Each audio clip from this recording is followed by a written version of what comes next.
Welcome to the Getting Real with Hilary show. Inspiring stories that change lives.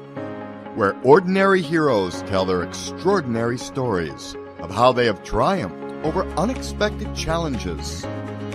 This is where we say what can't be said and use the AAA formula for freedom. Awareness, acceptance, and action. Now, here's your host, Hilary Burns.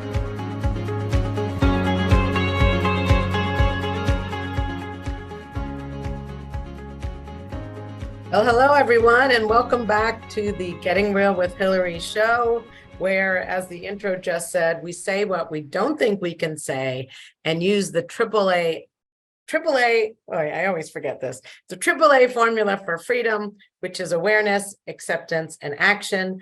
And today, I am here with my very good friend, Lori Denman, who's going to talk about two separate topics. The first half will be about what happened in her very long-term corporate career, something that was never expected before COVID, couldn't even, it would have been sci-fi if we had made this up. So that's the first half.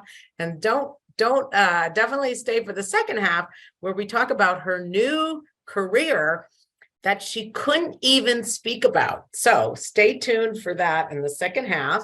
And welcome, Lori Denman. I'm so happy to have you here. Hilary, it's great to be with you. Thank you so much for inviting me on your show. Very excited. Well, so we're going to talk about, I don't know where you want to begin, Lori. I know the story, so I could start anywhere, but just, I guess, begin maybe a little bit back where, maybe where you went to college or whatever, or how you got into that business in the first place and where it ended up. So go ahead, Lori. Oh, wow. Okay. Well, now we're going back to the last century. I guess we are, yeah. Yes. So that's really funny. I have to go back to when I was a little girl. My parents were Holocaust survivors. I grew up in Lower Westchester, where there weren't many people like me or kids like me that had parents that had survived the war. And, I kind of knew I was different. But I had amazing family and loving parents. But I knew that they had gone through a lot. Anyway, I was really into, playing with this tape recorder that we had. We had this ginormous tape recorder. It looked like, the size of a TV, and it was this thick, and it had like reel to reel, and you could record all kinds of things. And I used to, we used to amuse ourselves. I mean, there was only maybe like 3 or 4 channels that you could watch on television. But after school, my friends and I would get together and we would record stuff on this great, I can't believe I'm talking about it. It's very funny. This really old tape recorder, and play stuff back. And we would do things like, pretend we were different celebrities, or, I'll be Admiral Byrd and you can be, an explorer, and I'll interview you. I mean, stuff we did in elementary school. And then we would tape things off the TV and then like intersect things that were really silly. I mean, it was really fun and creative, and I loved it. So I studied communications in college. I went to the University of Vermont, and I was on the radio. Back then, you had to take a class to get an FCC license. I went down to Varick Street. I studied, about ohms and amps and watts and all sorts of things. But I loved the radio. I loved being on it. It was a lot of fun. And I knew I wanted to be in communications. So I ended up in the telecommunications industry. And I ended up working for Sprint for, it turns out, 30 years, which is just like major fast forward. So what did you start out doing with them? Were you taping things on your big tape recorder, or no? No, what happened was I really wanted to go into making movies. And back then, you needed money to make movies. It's not like now where you can shoot something on a phone. You needed lots of money to buy film stock. And I worked, as pretty much a general manager of a film business, and that didn't work out well. And I was making what we would normally in New York say, I was making borscht. I could barely survive. And I decided, okay, what am I going to do? Am I going to go and get higher education and go further into debt? Or, I really wanted to be on my own. I wanted to be independent. And I decided to go into sales. So I started selling word processing equipment. Now I'm really dating myself. This was right before the PC came out. So I learned how to sell. I worked for a company called Linear. They taught me how to sell. They actually had boot camp. And they kicked you out at 8:30 and you couldn't come back to the office until 5 o'clock. And the rest of the time you had to be out knocking on doors, and you had a geographic territory. And mine was like 46th to 50th Street in Manhattan, from Fifth Avenue to the river. And And that's what were what I you did. selling? I was basically selling computers to companies that had been using typewriters. So I was trying to convince them to type on a screen versus type on a piece of paper. And So what year was that? What year? that was 1982, 83, right when I got out of Wow. college. Wow. Yeah. So yeah. And was that for Sprint already, or was that for a No. different? That was for Linear. And then Oh, okay. and then I went into the cellular business. So the first cellular network came on live in New York City in 1984. And I'd been reading about that. And I'm like, wow, this is really exciting. Car phones, how cool. It's like Dick Tracy, it's like all the stuff that I watched in the Flintstones as a kid. I was like, it's really happening. And my dad, I know I mentioned my parents were survivors. My dad had a handbag manufacturing company. He had a factory. And I loved machines. I just loved the way machines worked. He used to take me, I used to watch, heat sealing machines and die cutting machines. And I'm like, wow. So I was always into technology and communication. So that's how all of this sort of melded together. And then the car phone business got sold to 9X Mobile. And then I ended up working at Sprint just because it was another network. And it was after the breakup of AT&T, the FCC broke that up because they thought it was a monopoly back in '84. So a lot of interesting things happened over that time that allowed me to go into sales. And I liked sales because I felt that it was really up to me. If I knew my product and I wasn't selling, I was actually helping people, then I could be successful. And it wasn't like, okay, we punch a clock and this is how your life is. And then you're done at 5 and you go home and you make the same amount of money every month and every week and every day. And I didn't want a life like that. So that's how I got into it. I sort of fell into it. Yeah. And you were Yeah. good at it. You made money. Yeah. Okay. Yeah, it was good. It was good. All right. So It was your fun. work. Yeah. So that was in what, around 84? And then. Oh, no, I got to Sprint probably around right at the end of the decade. Oh, okay. So yeah, like right around 1990. And then I started out in sales, and then I used to love saying that Sprint was like the largest startup company at that time, because every year they would come up with something new.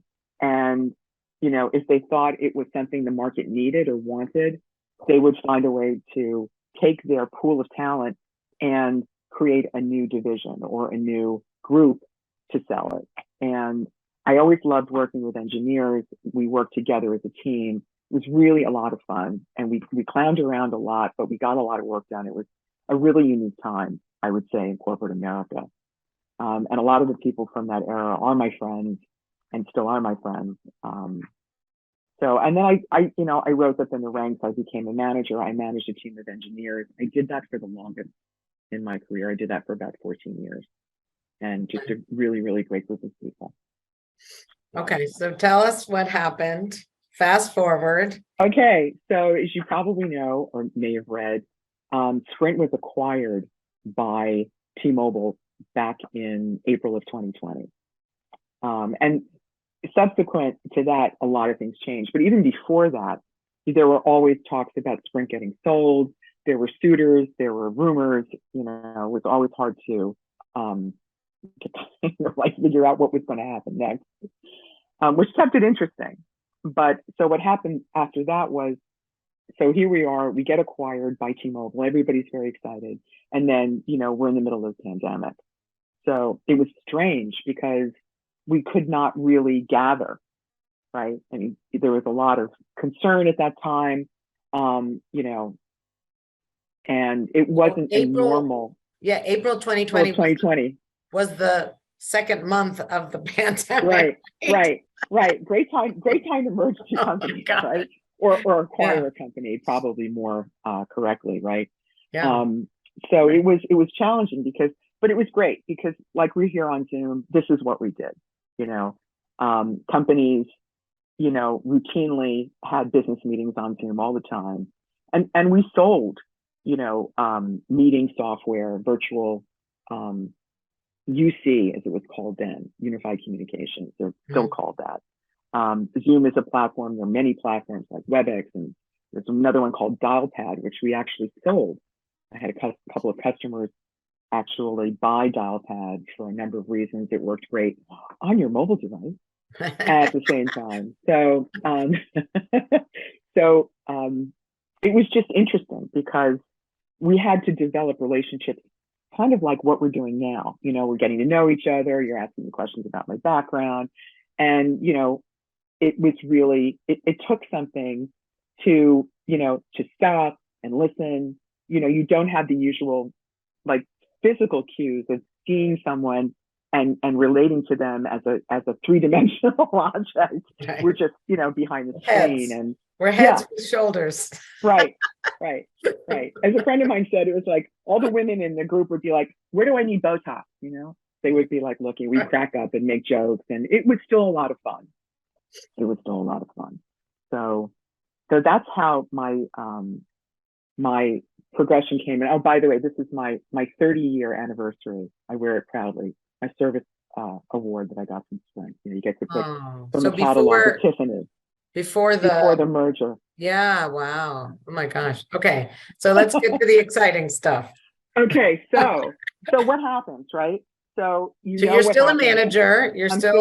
No, at that point I was back to being in sales because all right, let me give you. So in 2014, a whole group of us were what they called RIFT. It's short for a reduction in force. Okay. So myself, my director, a whole group of us were laid off. And so we got a package, and I helped my husband with his business. We'll get to that later. But we did something different there. And then I got hired back 14 months later in a different role, in a sales role. Oh, okay. So, but that was fortunate. That worked out. And I really enjoyed it because by then I really wanted to be more or less on my own. I didn't want to be responsible for a whole team. I had done that for a really long time. And I wanted to spend my time doing other things, directly interacting with customers and not worrying about, how to stack rank my group and who was going to be let go first, and all of the other gnashing of teeth that goes with managing a team for a large corporation. It's just, I had enough of sleepless nights worrying about them. So when you got hired back, tell me the timing. It was back so I got hired back in 2014, and then it was still Sprint at that time, and then 2014. I'm sorry, 2015 I got hired back. 2014 I got. Okay. And 2015 I came back. All right, I was back. I was in 2020 with the T-Mobile. Oh, we're going back. Yes. Okay. So, so I was in a different role. I wasn't managing a team with T-Mobile. Okay. I was doing what I was doing, and I was in the wireline division, which was completely separate. We sold cloud products, not mobile devices or mobile applications. Okay. Completely different group. Right. So what happened was, as a result of the pandemic and other factors, the company did take a very hard line, depending on where you lived and who you were working for. They took a vaccinate or terminate stance.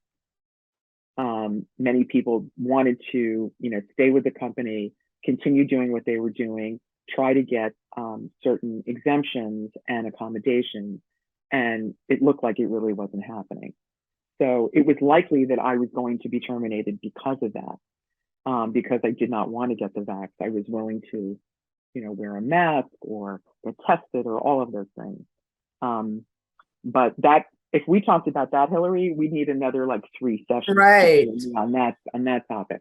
But I was lucky in that in April of this year, I got another package. At that point, T-Mobile decided they did not want to continue investing in the wireline division that I was part of. And many of us, including my boss, took packages. So that's really, I guess we're getting to like, you know, what's going on now and where we want to transition to. But that was really interesting for me because that was a clear cut, oh, wow, you know, my identity is really changing. I'm going to be letting go of something and surrendering something that was so near and dear to me. And I'm going to be doing something else. What is that going to be? So that was your corporate identity. That was my corporate identity, right? And something that, you know, people relied on me for. I mean, it'd been something I'd been doing for such a long time and really enjoyed, largely because of the customers that I had who were wonderful and my coworkers who were also fabulous. So, so because we're saving the good stuff for after the commercial, but so tell us like how, like what you had to go through, because I'm sure there's people here who've lost jobs and now what are they going to do, and how did you handle that? That's such a great question. I think what I at first I was kind of like flummoxed, like, okay, now what do I do with myself? I mean, my whole life was arranged around, you know, putting proposals together and talking to customers and having calls and being, you know, doing strategic things with my team or with, you know, various other people in a corporate setting, even though it's like this, because physically we really weren't going anywhere. We weren't going to an office. And many people still aren't. But it really took a lot for me to really surrender. That's the word I keep going back to, because, you know, the circumstances were the circumstances. And I could either decide to be miserable about it or think to myself, all right, well, so now you're free. What do you want to do? And this call is about freedom, right? Right, Hilary? Yeah. I mean, that's a huge part of what you're about and what, you know, you try and manifest for others. And what were you surrendering? Like I was yeah. Go ahead. What? I'm sorry. Yeah, no. Like you said, you know, it was about surrendering. So what was like what were you surrendering? I think I was surrendering my my absolute belief in who I thought I was, and that my identity as, you know, as a person who worked and did this for a living. And that was really, that commanded so much in my life, like who my friends were, what I did for most of my time, you know, the things I thought about, where my brain was occupied. So I was really surrendering all of that, and a schedule, and you know, the concept of time and keeping a calendar, and I was surrendering all of that. And also okay, so Lori, what are you going to do now? The answer to that. So, and I think the fear and the unknown of it was something I needed to surrender to. That's really the word I keep coming up with, because it's more than just letting go. It's realizing that, okay, it's time, it's changed. You know, there's so many challenging things. Let's face it, the last few years have been so challenging for everyone on so many levels. But so it's changed. And what was the fear? Right? Yeah, like I get the unknown. It's like if you want to control it, but you know, before you had the schedule, it was all structured. You knew what you were doing, and all of a sudden you're going into this. What do you think? Like because I have my own, you know, we all have this terrifying fear. I know where mine ending up homeless. Yeah, right. On a cardboard box on the subway. I got a cart. Yeah, dying a lonely and painful death. Like, so if someone's upset, that's where I go. Oh my God, I'm going to be on the cardboard. So what do you think your real, like, terrifying fear is? Oh, yeah. My terrifying fear was that, you know, I would just be like forgotten and lonely and depressed and not directed and not excited about anything, and not really in touch with what made me happy. I mean, there are a lot of things that I do that we haven't talked about that do make me happy. I volunteer work. I do a lot of work with animal rescue, and wonderful people involved in that, and we can talk about that. But really, what am I going to consume my day with? What am I going to give myself over to from a vocational standpoint? Were you afraid you would just be like on the couch in your pajamas, like depressed, and like, was that it, or was it a something little else? bit? No, I was concerned that I knew that I would probably want to be a beach bum because I live at the beach and I love the beach. And that wasn't so bad, but it would be like, oh my God, I can't call this person because they're at work, or, whatever. None of it made, it wasn't really all of that like much of a structured fear. It was really more of a, do I go back to work? Like, how do I figure out what to do with the rest of my life? It was really that kind of crushing question. And the truth is that you really don't have to figure out what you do with the rest of your life. You just have to figure out what you want to do right now. Right. Because, right. Because I mean, that's all we have, right? Is right now. So, I didn't need a 5-year plan, but I thought maybe I did. And, should I retire? And do I, should I go for my benefits? And, like all those questions that, did I save enough for, my 401k? I mean, all of those other financial questions is even on top of all of that. So yeah, a lot of things to consider. Okay. So how did you get through that? I'm lucky that I have some really, really good friends that were in the same boat, and we could talk. We could, have a dialogue about, all right, what is it that really makes us happy? What do we enjoy? How can we, figure out a way to devote ourselves to things that, we feel are productive, that we feel are worthwhile, that give us a sense of accomplishment and delight. I mean, really, like, and did you come up with them? Did you come up with them? And did everyone have the same one, or everyone had their own one? No. People had different ones. Some people were really into, like, they were into singing, or they were into the arts, or they were into, building things and construction, or, people would have, like, I always wanted to do X, but I couldn't because, I had to raise a family, or I had to, pay for my mortgage, whatever the reasons were. They had to, handcuff themselves to a paycheck. Right. And, whether that means, one industry or another, I mean, that's kind of the overarching thing is, how do I trade my time for money? Yeah. And how do I enjoy doing that? I mean, sort of a fundamental question. Yeah. And have they all, well, I hate the word transition because it sounds like they're dying, but have they all? Well, that's a great point. You see, that's such a great point, Hilary, because there really isn't a lot of dialogue and like, phrases and terms and labels for this process. It's like, so how do you like being retired, or how do you like not working? It's like, there's so much more than that. So transition, right? Yeah, I know. It's like to your next phase. Yeah. Next phase. It's really been great. I've experienced a lot of freedom, and I've really given myself some time to think.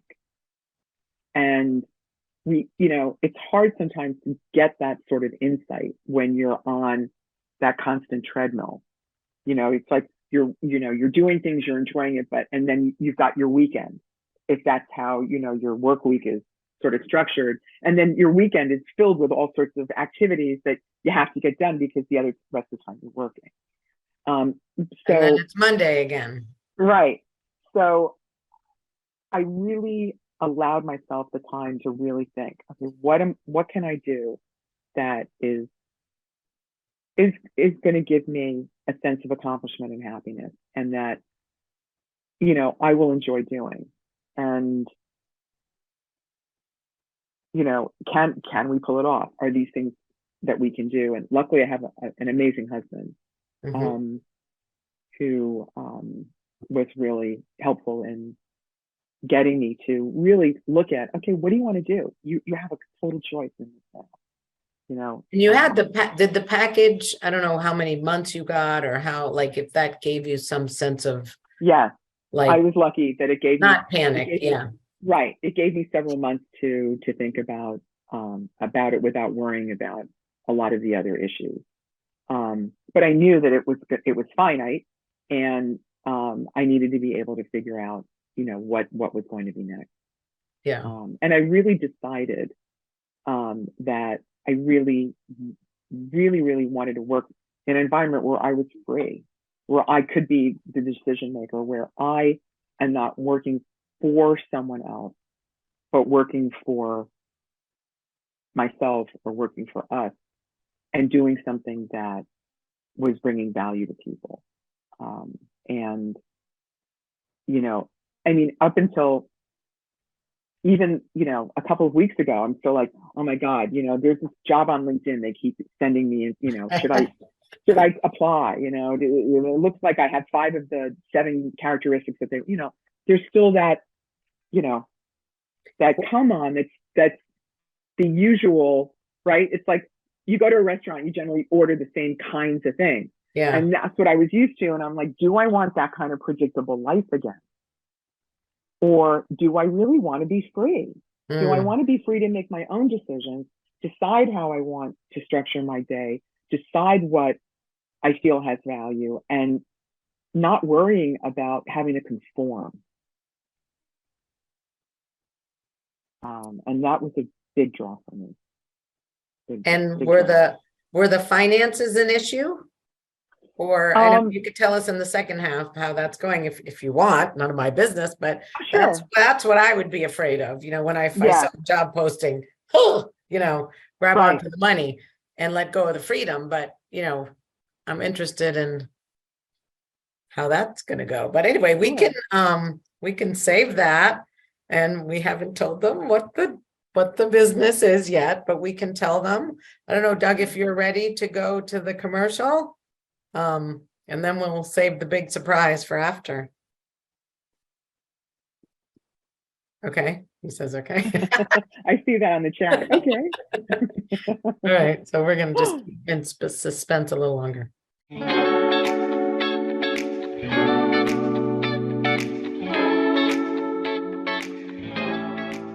Are you inspired? Are you living a life story you're proud to tell? Are you actively pursuing and creating the life of your dreams? Well, if not, you really need Hilary's AAA program for freedom. Just visit gettingrealwithhilary.com and schedule a time with Hilary today.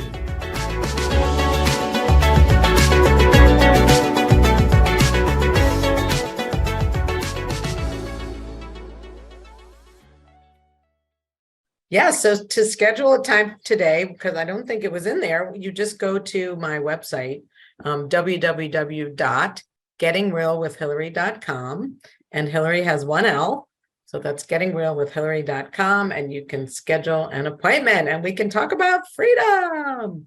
So anyway, now we're back with Lori and we're going to hear the big business that I know that she went into business with her husband, but go ahead, Lori, tell us all about your struggles and where you're at and how you're doing about that and what it is. They don't know what it is yet. All right.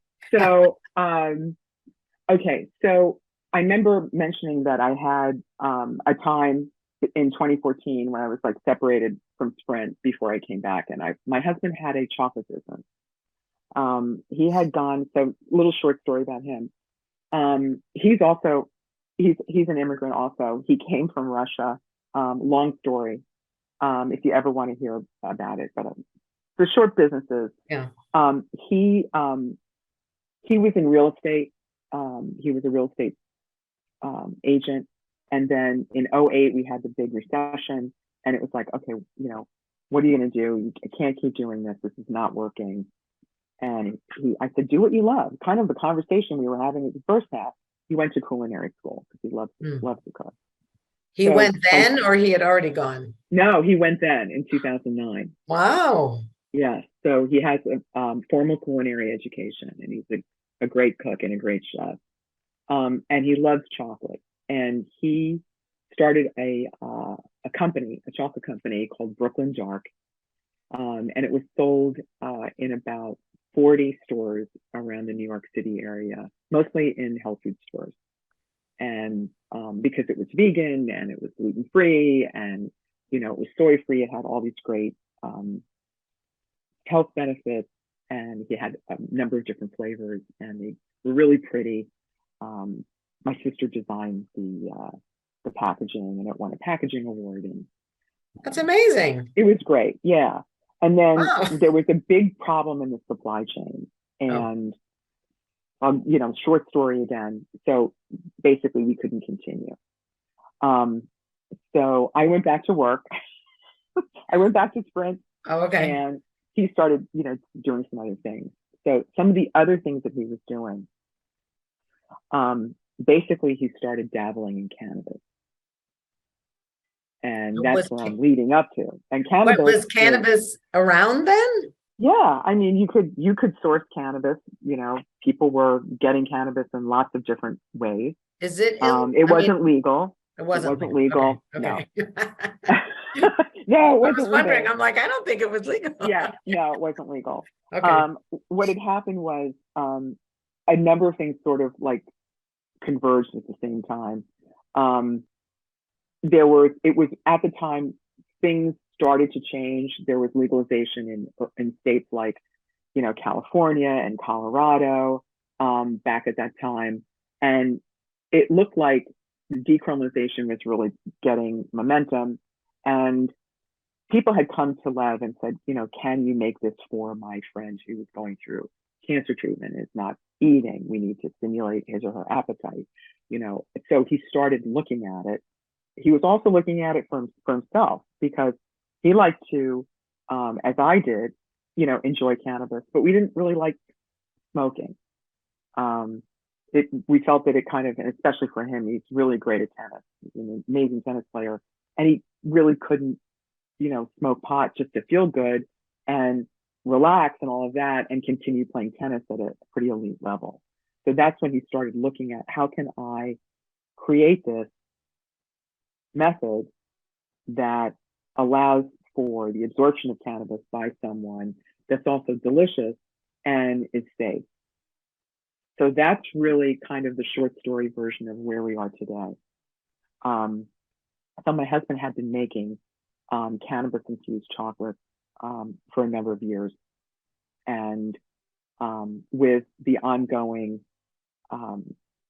changes in the laws, now has found a way to create a business that actually he can talk about, and that we can actually advertise without worrying about, reprisals or going to jail so much in New York. And we do hope that legalization will become, something national. But until that time, it's marching forward. How does he do it? I'm stuck with. So we basically did it out of our house. He was making it at home, and due to the fact that he has this culinary background, and he's also great at finance, he was excellent at figuring out dosages. So he could make a 5 milligram dose, which is a low dose, or make a 15, or make a 30, or make a 50, or make 100, depending on what the person wanted and their knowing their tolerance level. It's really something that you kind of have to start out, if you don't know, start out very, very mild and move up from there. I just have to tell you, well, I just have to say this. So one time I was in college, I did not smoke pot. It made me paranoid, but I played squash, and we had a squash match that day and hadn't eaten. I got to my sorority. Someone had made brownies. I was starving. I ate them. I don't know if I knew there was pot in them, but they were like, where'd they go? And before I knew it, they were gone. I mean, I had eaten like the whole thing, and I was so crazy. I slept for 2 days. I mean, I didn't wake up. I couldn't. So I can get that you'd have to. I've never Hilary, touched them again. It I was know. terrible. It was terrible. I It was know. not I fun. know. I know. But And it's great anyway, that you bring that up because oh, many people had experiences like that where they had no idea how much they were taking. It's like, here, try this brownie or have this space cookie. And it's like, what am I doing? yeah. And we've had to kind of do some education in that area because, you know, this is very, what Lev makes, it's called Edgeoff, takes the edge off, Oh, is very specific. And we've had our stuff tested, you know, we've sold in legal markets like Oregon. So there's no butane, no CO2, no ethanol, there's no chemicals used to extract the THC. But there's also other products that aren't THC, but since we're talking about THC, let me just address it. So it's great that you brought that up because well, what a is, lot of I don't people even, did have the THC experiences is like that. That's the what? psychoactive. That's the psychoactive chemical in cannabis. There's also hemp, which is part of the cannabis plant, where Okay. they make I mean, it's been around. Again, this is a plant that's been around for thousands of years, Yeah. and there's no question about it. It's been used in a variety of ways. But Hemp are you, is not psychoactive, but it has a lot of nutritional benefits. You can buy hemp seed at, you know, various stores like Trader Joe's and put it in smoothies. It's got, you know, great properties for omega-3, 6, and 9 that our bodies need. Many vegans take it because they don't get stuck on protein from, for instance, they don't eat animal products. So there are other nutritional things that we make that are not psychoactive. There's and that has more or less hemp. And you've probably heard of CBD, which is also a chemical from the cannabis plant that is not psychoactive, but it makes you calm. You know, they have CBD, lots of CBD products on the market now. And we have products that have CBD, we have products that have THC, and we have products that have hemp. So wow. it's the full spectrum. So, and are you selling, I mean, like taking the edge off, are you selling it so people can relax or so that they can not have pain, or is it just different products for each thing? It's all of it. And there are different products for different things. Some people take smaller dosages of a product, let's say to relax, or larger dosages of the same product to sleep. So it really depends on the experience that one wants to have. You know, do you want to just relax? Do you want to have something and laugh and enjoy yourself? Do you want something that you need to sleep because, you know, or do you need to do you have an issue with pain? So we also have topical products for pain relief, for inflammation. That are also and very effective. Are they all chocolate or are there different? No. Yeah. So I know you had talked about a cheesecake once. Yes. Okay. So we have, just so you all know, we have a store that we just opened a month ago in Brooklyn, 560 Flatbush Avenue, and it has a whole bunch of products. We've got hemp bars, chocolate bars. We have hemp cheesecakes that we're just putting together. We've perfected the recipe. We have a hemp tiramisu that we've perfected, and we just opened a month ago, so it's really a very soft opening. But the community has been incredibly welcoming, and it's been absolutely wonderful. Going back to kind of what we talked about in the first half, being able to connect with people and talk to them about, you know, what's bothering them, you know, what have they tried in the past, you know, what are they worried about, kind of, you know, your concern that you had about, you know, my God, I had these brownies, what the hell? And, you know, how to do something to achieve a certain feeling without, you know, overdoing it and drooling on the couch or whatever. And it's everything from fun, pain relief, relaxation, and taste. So, and you guys, well, I have two questions. I'm going to forget this one. Okay, wait, I'm writing them down. So the first one is it legal? I mean, can you guys get shut down? Yeah, Or well, how it's a did you great get around question. that? Yeah. So, Like so, concerned if we tell them where to go, that someone is going to go with. well, yeah. See, it's right now in New York. It's in a gray area. Okay. They have, they are in the middle of getting licensure, and we're in the licensure process. Okay.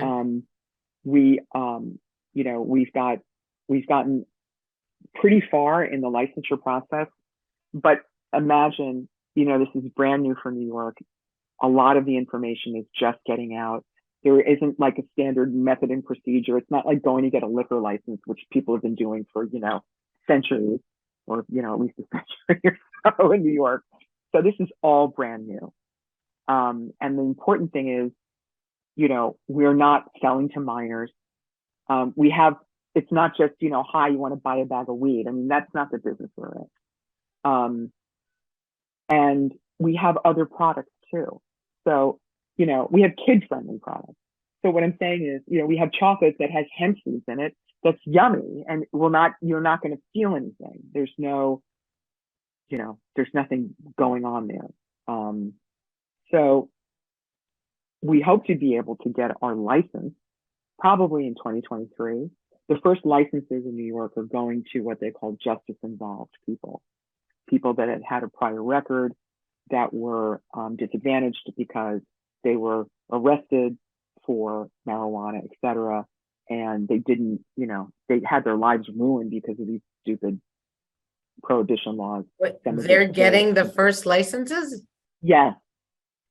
They're getting those first licenses. The first 250, I think, or 200 or 150, I'm not sure. That first group is going to them. Wow. Because, yeah, that's how New York is doing it. Every state does it differently. Wow. So, yeah. Wow. All right. So that's the legal thing. And then the second thing is, do you guys make everything there? Yeah, everything is made in-house. You have a big kitchen. How do you do that? So we started off small. We have the basic commercial kitchen items that we need, and Lev has a food producer's license, New York State one. He got it back in, I think, 2008. So we have all of that, but we don't have some fancy chocolate dosing machine that costs 5 figures, and maybe someday we will. But we're starting out small, with the methods and procedures that Lev knows and that are tried and true, and everything is made in house.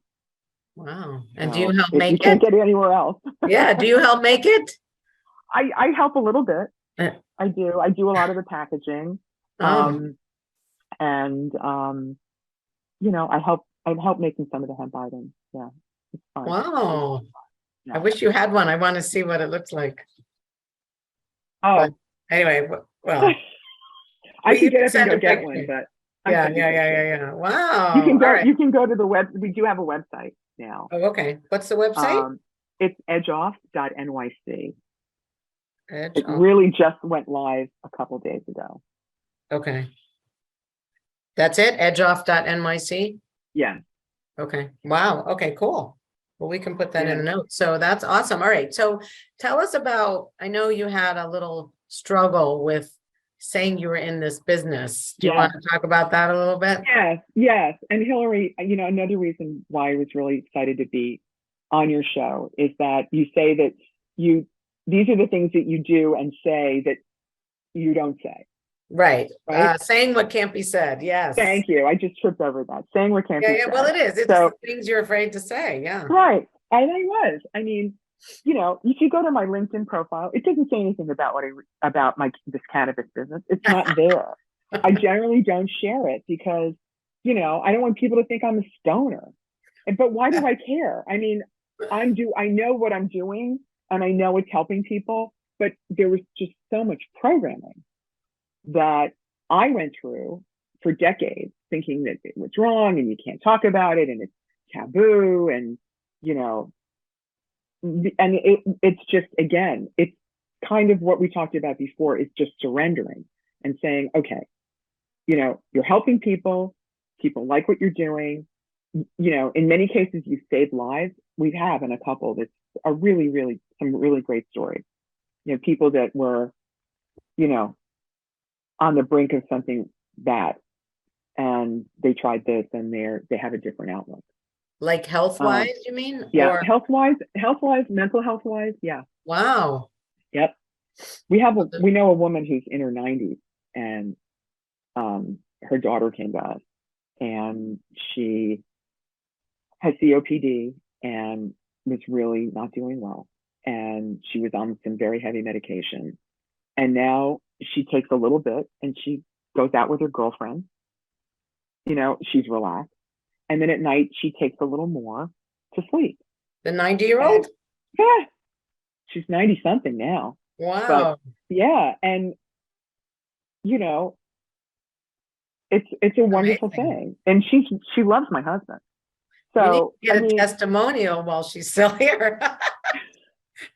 Well, but the point is that no, I know, I'm just kidding. You know what I mean? Really. I know, but it's it's like, why do I feel like I can't share this? Why do I have to hide behind some facade? Well, did you judge potheads in high school or something? No, I didn't. I wonder where that comes from. I think it's just decades of programming that, this is a bad thing and you can't talk about it. And, you could get caught and you could get in trouble and you bring shame on your family, yada, yada, yada, it's all of that. And clearly I'm 64. Okay. I mean, most of my life is behind me. Let's face it. Why am I clinging on to something that I feel would be a better, advertisement for myself than not sharing it? How is that going to lead to anything? Yeah. What do you see though? If you look deeper, because I know we have these crazy fears that don't make sense until you say them. Yep. What do you think? I see now that, in such a big way, having been open in the store for a month and seeing people come back and the conversations that we're having, that, this is something that people want and it makes them happy for a variety of reasons. They sleep better. They feel better. They have better sex. We could talk about that if you ever want to invite me on again. I mean, yes. Why should postmenopausal women not enjoy sex? Because, they've had physical changes go on. It helps me tremendously in that area. And why should I be quiet about it? Right. I would love to talk about that. Women need to know. Yes. So that's I really we don't need to talk about it. We exactly. Don't. Thank you, Hilary. What we don't say, what we hide. No, and we think it's only us, because we don't talk about it. So yeah, come on. You're gonna start the new sexual revolution for 60-year-olds. Right. Senior sex. What'd you say? Senior sex. Senior sex. That could be one of your new products, senior sex. Now, in your store, do you have like a counter for, I forget, like relaxing, and a counter for pain, and a counter? Can I tell you? It's small. It's like 650 square feet, and that it has the kitchen in the back. So no, we have a counter, and people walk in, and we just talk to them, and hi, what are you interested in? Really, that's really what we have, and then they tell us. That's and awesome. It's wonderful. So maybe if you like what you're saying, you probably already thought of this, but like if you think of what you're doing in that way, which I'm sure being open and talking to people has helped. Mm-hmm. You're not just a pothead. You called them potheads, you called them stoners. Yes. But like you're actually a magician. You're really helping people. Yeah. Creating it's really miracles. Gratifying. Yeah. It's really cool. Oh. And anything else that you were struggling with that we can solve in 2 minutes? Thank you for allowing me to talk about it, because I don't think, 2 months ago, I would have been really comfortable saying what I said today. And, for me, it's sort of like the culmination of really being free and being able to make a contribution and not worry about, what people think. Being kind and doing kind things is really wonderful. It really does matter, and it's been a process. It's been a process, but it's a good one. And I'll let you know when I change my LinkedIn profile. Yeah. Oh, it took me a while to put Getting Real with Hilary on there. See? And when I finally did, I came into my office one day and my boss was like, Getting Real with, like, I think nobody saw it. He's screaming it and I'm hiding under the desk. But you know what? I got used to it. Yeah. I was so uncomfortable and embarrassed, but then I grew into it. Sometimes I don't post things there because it's business, right. But yeah, I get it. It's like, that's not who I am. I'm supposed to be this.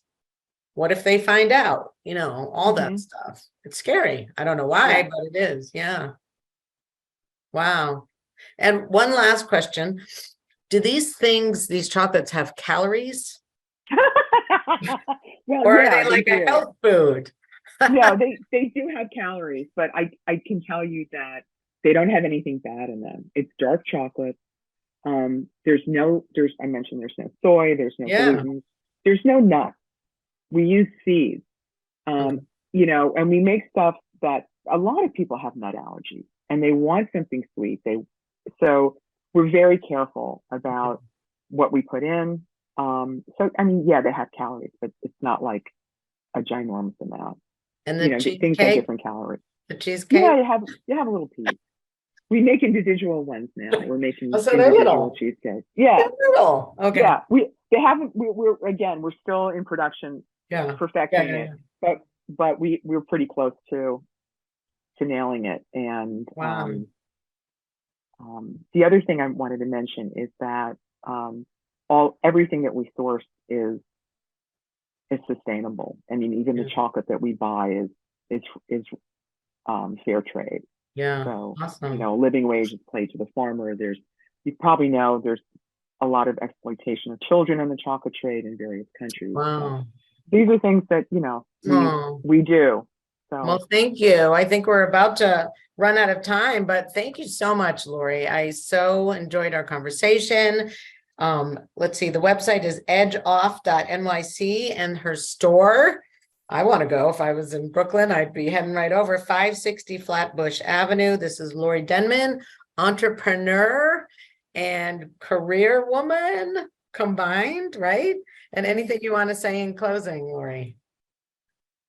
I would say, find out what really matters to you and just go for it.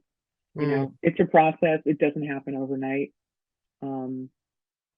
Do what really truly makes you happy, and generally it'll involve making others happy, I think.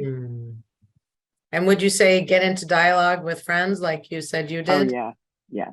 Start talking about it. Yep. Because when it comes out of your mouth, you'll be surprised. Yeah. You got it. Yeah. Well, thank you, Lori. And thank you, Hilary. There's when I talk smart. Oh, perfect. I guess it must be time. Yes. Well, this is Getting Real with Hilary, the Getting Real with Hilary show. And thank you all for listening. Thank you for listening to the Getting Real with Hilary show. We hope you were entertained and inspired. Please subscribe to Hilary's newsletter. Go to gettingrealwithhilary.com for more freedom techniques and fantastic stories and links to other great stuff. And don't forget to tune in every week on Tuesdays at 1 p.m. Eastern Time on BBS Radio TV. And let's get real.